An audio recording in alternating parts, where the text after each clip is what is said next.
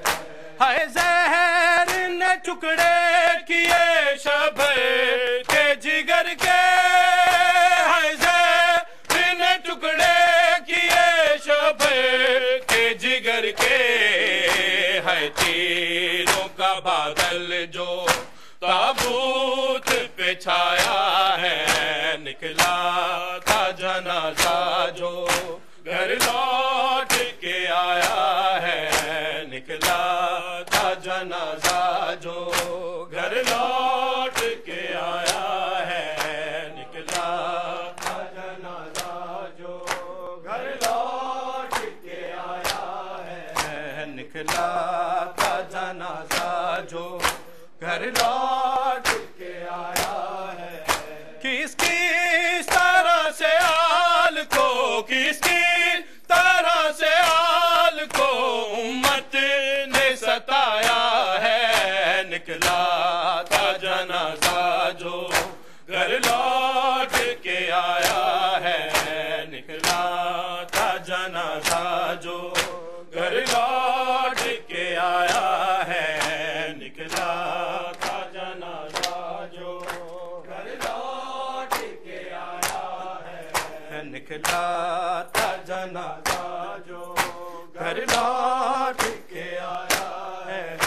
کربل میں میرا بھائی دے اصغر و اکبر جب، کربل میں میرا بھائی دے اکبر و اصغر جب، قربان کرنا قاسم فروا کو بتایا ہے، نکلا تھا جنازہ جو گھر لوٹ کے آیا ہے، نکلا تھا جنازہ جو گھر لوٹ کے آیا ہے، نکلا تھا جنازہ جو گھر لوٹ کے آیا ہے، نکلا تھا جنازہ جو گھر لوٹ کے آیا ہے۔ کربل میں میرا بھائی دے اکبر و اصغر جب، کربل میں میرا بھائی دے اکبر و اصغر جب، قربان کرنا قاسم فروا کو بتایا ہے، نکلا تھا جنازہ جو گھر لوٹ کے آیا ہے، نکلا تھا جنازہ جو گھر لوٹ کے آیا ہے، نکلا تھا جنازہ جو گھر لوٹ کے آیا ہے، نکلا تھا جنازہ جو گھر لوٹ کے آیا ہے۔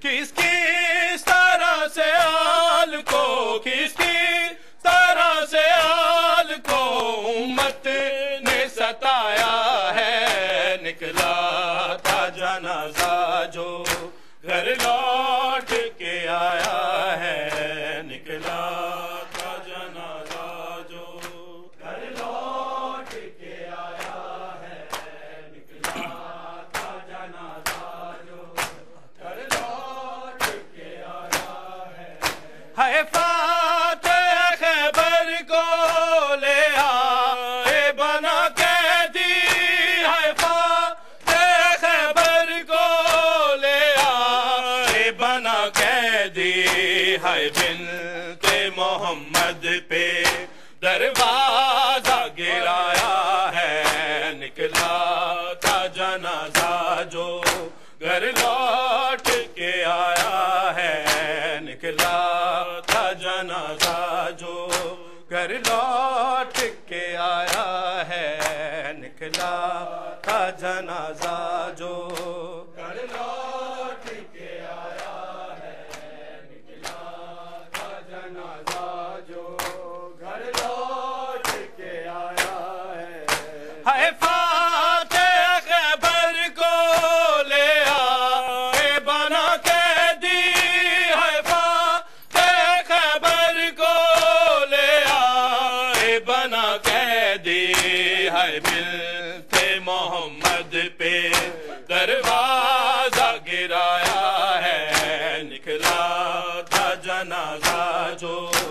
گھر لوٹ کے آیا ہے، نکلا تھا جنازہ جو گھر لوٹ کے آیا ہے، نکلا تھا جنازہ جو گھر لوٹ کے آیا ہے، نکلا تھا جنازہ جو گھر لوٹ کے آیا ہے، کس کس طرح سے آل کو، کس کس طرح سے آل کو امت نے ستایا ہے، نکلا تھا جنازہ جو گھر لوٹ کے آیا ہے، نکلا تھا جنازہ جو گھر لوٹ کے آیا ہے، نکلا تھا جنازہ جو گھر لوٹ کے آیا ہے، نکلا تھا جنازہ جو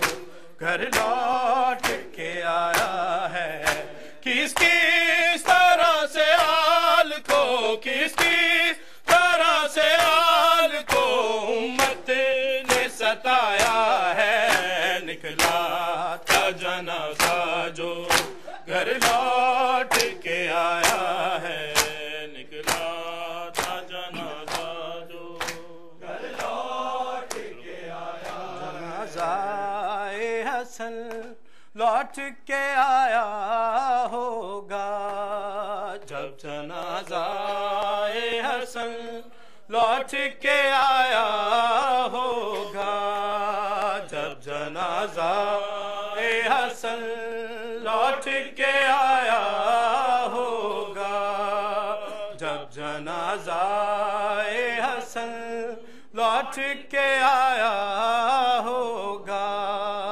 جب جنازہ حسن لوٹ کے آیا ہوگا، جب جنازہ حسن لوٹ کے آیا ہوگا، جنازہ حسن لوٹ کے آیا ہوگا، حال کیا زینب مستر نے بنایا ہوگا، جب جنازہ حسن لوٹ کے آیا ہوگا، جب جنازہ حسن لوٹ کے آیا ہوگا، جب جنازہ حسن لوٹ کے آیا ہوگا، جب جنازہ حسن لوٹ کے آیا ہوگا، حال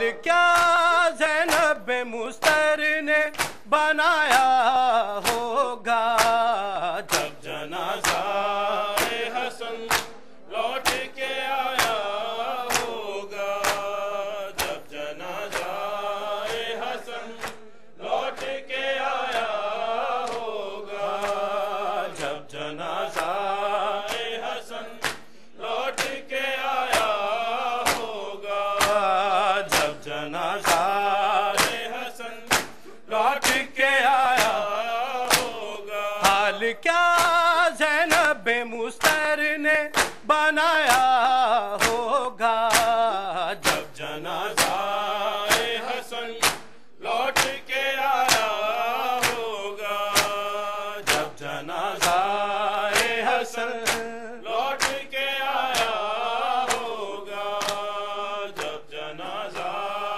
حسن لوٹ کے آیا ہوگا، جب جنازہ حسن لوٹ کے آیا ہوگا، پاس نانا کے دفن ہونے حسن کو نہ دیا، پاس نانا کے دفن ہونے حسن کو نہ دیا، کیا مسلمانوں محمد کو رلایا ہوگا، جب جنازہ حسن لوٹ کے آیا ہوگا، جب جنازہ حسن لوٹ کے آیا ہوگا، جب جنازہ حسن لوٹ کے آیا ہوگا،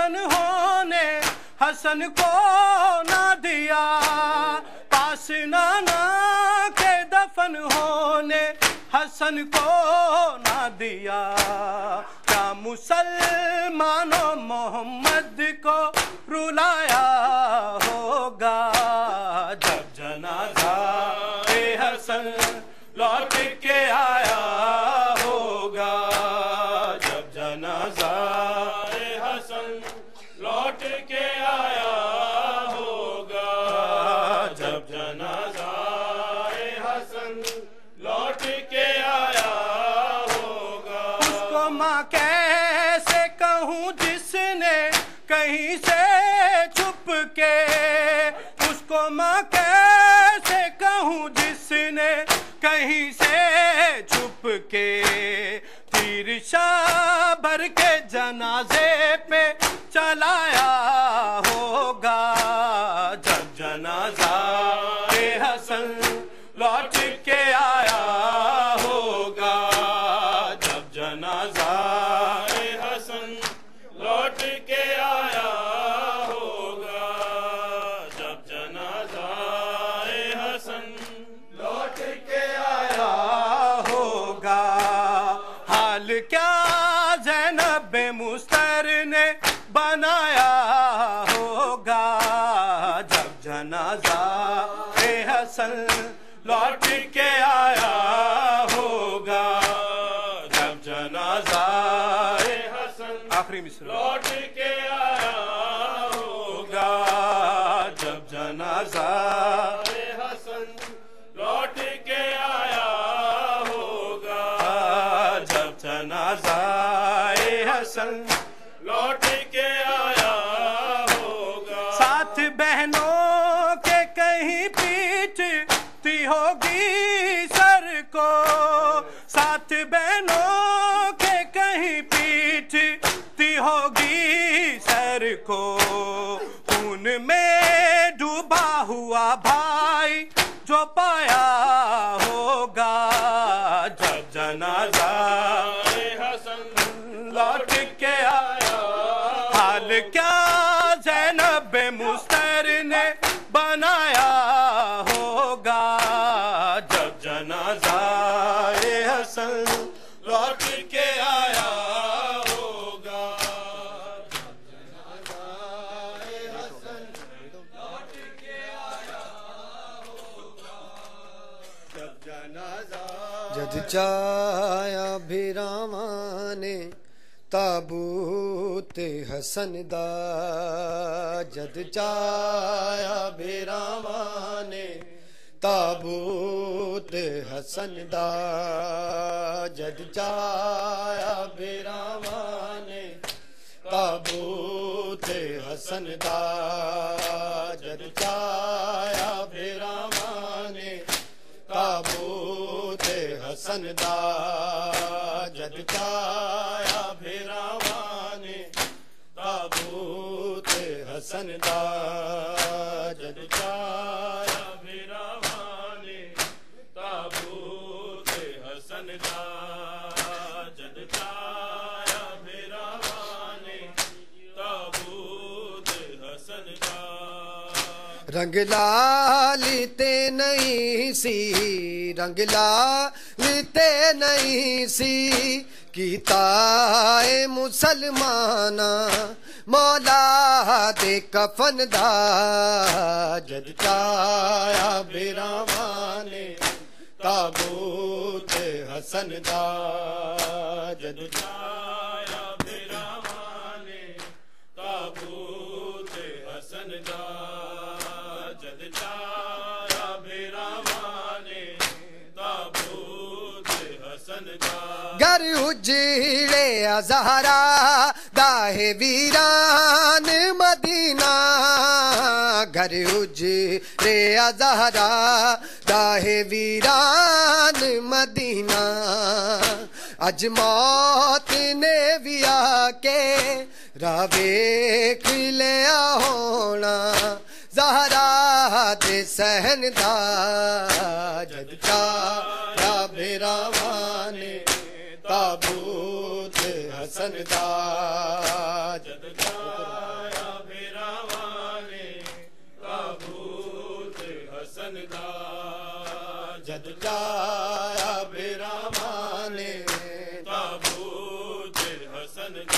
رنگ لالتے نہیں سی رنگ لالتے نہیں سی کیتا ہے مسلمانہ مولا دے کفن دا جد چایا بیراوانے تابوت حسن دا جد چایا بیراوانے تابوت حسن دا جد چایا بیراوانے تابوت حسن دا گر اجڑے ازہرا دائے ویران مدینہ گر اجڑے ازہرا دائے ویران مدینہ اج موت نے بھی آ کے راہ ویکھ لیا ہونا زہرا